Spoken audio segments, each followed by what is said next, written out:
2024 সালে কোটা সংস্কারের দাবিতে বৈষম্য বিরোধী ছাত্র আন্দোলনের ডাকে রাজপথে নেমে এসেছিল দেশের আপামর জনসাধারণ।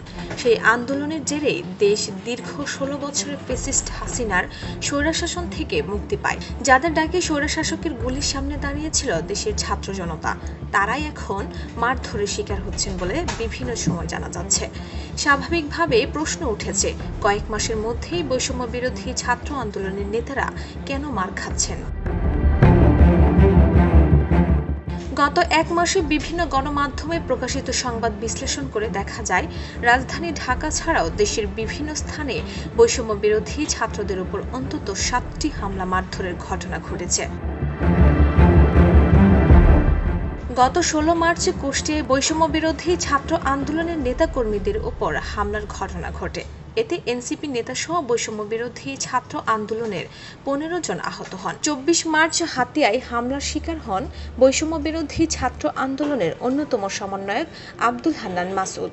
2 দিন পর 11 এপ্রিল চট্টগ্রামের রাউজানে হামলার শিকার হন বৈষম্য বিরোধী ছাত্র আন্দোলনের কর্মী ইশতিয়াক হোসেন সিফাত। রাজনৈতিক কারণে এই হামলা হয়েছে বলে অভিযোগ করেন ভুক্তভোগী। পরদিন মঙ্গলবার বৈষম্য বিরোধী ছাত্র আন্দোলনের 2 সাবেক নেতা খালেদ বিন সাইদ ও সাইদ স্বাধীন সন্ত্রাসী হামলার শিকার হন।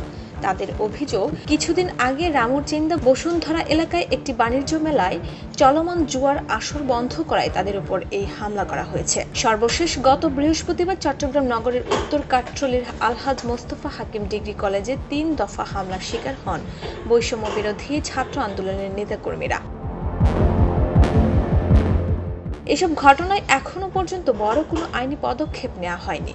রাজনৈতিক বিশ্লেষকদের মতে, এই ধারাবাহিক হামলা রাজনৈতিক প্রতিহিংসা, সামাজিক অসহিংসতা ও দমননীতিরই বহিঃপ্রকাশ।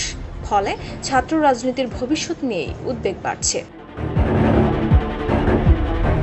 ডেস্ক রিপোর্ট, ভোরের পাতা।